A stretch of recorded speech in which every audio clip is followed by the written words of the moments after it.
Alex Eala advances at Dubai. But the biggest challenge is still to come. Alex Eala has punched her ticket to the round of 32 at the Dubai Tennis Championships, and Filipino fans across the world are celebrating. But if you ask Alex herself, this one probably came with a few mixed feelings.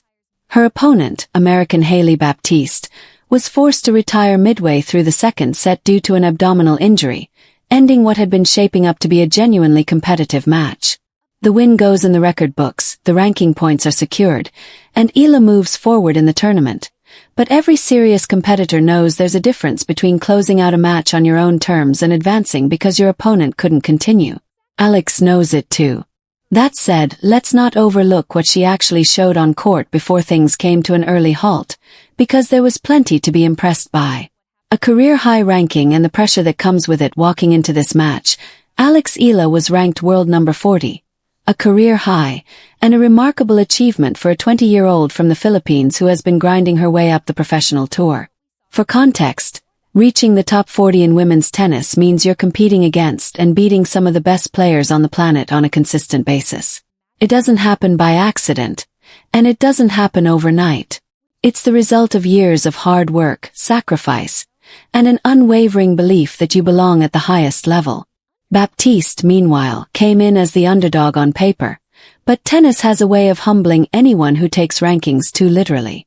On any given day, any player can beat any other player, and Eala would have known better than to walk onto that court with anything less than full focus and intensity. The first set, controlled, composed, clinical, and that's exactly what she brought. The first set was a masterclass in disciplined tennis from Eala. She took it 6-4. And while the scoreline might suggest a relatively comfortable victory, the reality was that Baptiste was making her earn every single point. There were no free games, no easy holds, no moments where Eala could afford to switch off and coast. What stood out most was her tactical intelligence. This wasn't the Alex Eala of a couple of years ago, relying purely on raw power and big ground strokes to overwhelm opponents. This was a more mature, more thoughtful player. One who understood how to construct a point, how to set up a winner rather than just going for broke, and how to manage the rhythm and tempo of a match. She'd drive a heavy forehand cross-court to push Baptiste deep behind the baseline, then cut a backhand slice down the line to open up the court. That's high-level tennis. That's the kind of shot-making and court awareness that separates good players from great ones. Her composure under pressure was equally impressive. Dubai has become something of a second home for Filipino tennis fans, and the crowd inside the stadium was electric. Flags waving, chants ringing out, thousands of people who had traveled or tuned in specifically to cheer on their representative on the world stage. That kind of support is a powerful thing, but it's also a double-edged sword. The energy can lift you, but the weight of expectation can just as easily drag you down if you let it get inside your head. Eala fed off the crowd's enthusiasm without being paralyzed by the responsibility that came with it. She played for herself, she executed her game plan, and the fans got to enjoy every moment of it. The second set, drama, discomfort, and a difficult ending. Baptiste wasn't done though. She came out in the second set with renewed aggression, pushing Eala in the very first game with a string of deuces that had the crowd on the edge of their seats. The American wasn't going quietly, and you could feel the momentum beginning to shift ever so slightly as she fought her way to a 1-0 lead in the second set. And then everything changed. Almost immediately after winning that opening game, Baptiste began showing visible signs of distress. She was grimacing, pressing her hand to her abdomen, moving differently than she had been just minutes before. Anyone who has watched enough professional tennis recognizes that look.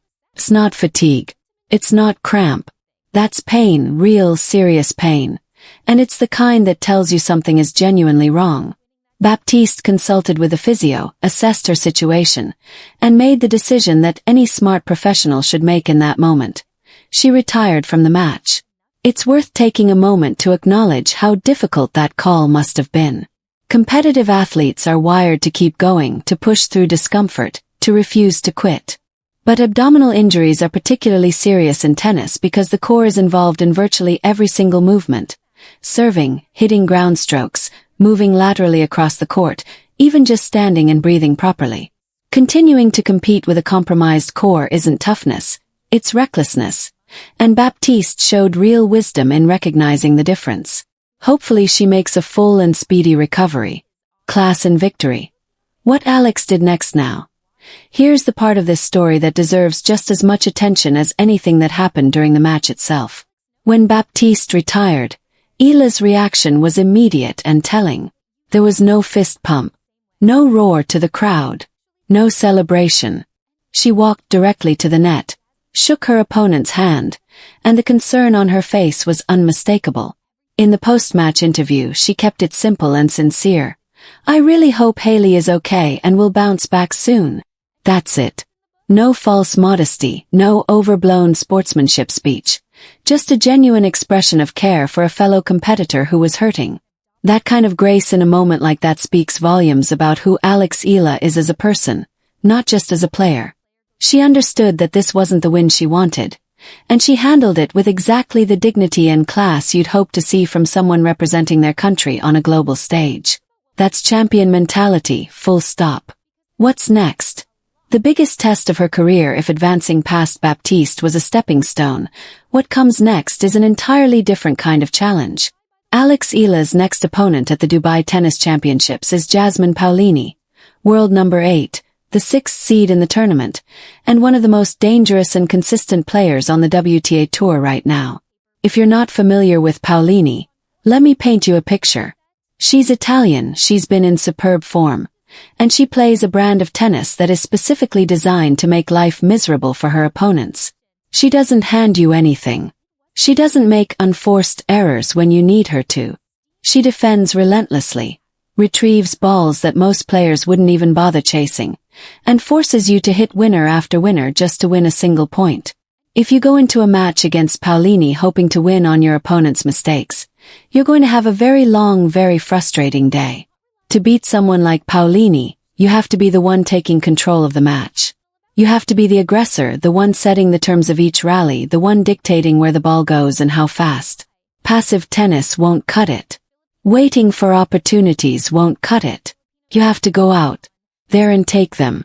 The good news for Eala and her supporters is that she has exactly the kind of game to do that. When her forehand is clicking, when she's moving fluidly and reading the ball well, when her serve is giving her free points and setting up her ground strokes, she can match it with anyone in the world.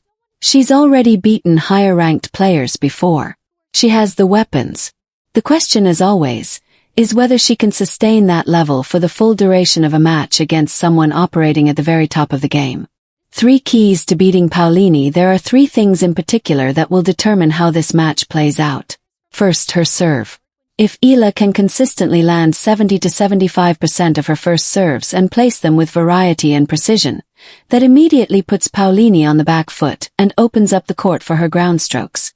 A reliable serve takes pressure off everything else in her game. Second, her movement and fitness. Paolini is going to make her run. That's not a prediction, that's a guarantee. The Italian will probe every corner of the court, drag Eala wide, pull her into the net, push her back behind the baseline, and test her physical and mental endurance relentlessly. Eala will need to not only defend those balls but convert defense into offense when the opportunity arises. Third, and perhaps most importantly, her mental composure. Paolini is going to have runs in this match. There will be moments when she reels off 4 or 5 games in a row and makes it feel like everything is going wrong. The ability to stay calm in those moments, to reset, to trust the process and keep playing the right tennis even when the scoreboard isn't reflecting it. That's what separates the players who break into the top 10 from those who hover just outside it. More than a tennis player stepping back from the match itself for a moment, it's worth acknowledging just how significant Alex Eala's presence on this stage really is. The Philippines is not traditionally considered a tennis nation. There is no long history of Filipino players competing at the top of the women's game. No pipeline of homegrown talent feeding into the WTA Tour year after year. And yet here is Alex Eala, 20 years old, ranked in the top 40 in the world, competing in front of thousands of her countrymen and women in Dubai, carrying their hopes and their pride every time she steps onto the court. That is not a small thing. It is, in fact, an enormous thing. Every win she earns, every ranking point she accumulates, every round she advances in a major tournament is a statement. not just about her own talent and hard work, but about possibility itself. She is proof that you don't have to come from Europe or North America to reach the pinnacle of this sport. You don't have to follow a conventional path. You can be from Manila, from Southeast Asia, from a country where tennis is not the dominant sport, and still find a way to compete with and beat the best players in the world. The Filipino fans who packed into that stadium in Dubai, waving their flags and chanting her name, understood all of that. They weren't just cheering for a tennis player. They were cheering for something bigger. A dream made real, a barrier broken, a door opened wide for every young Filipino kid who picks up a racket and dares to imagine what might be possible. Win or lose against Paulini, Alex Eala has already done something special. But something tells me she's just getting started.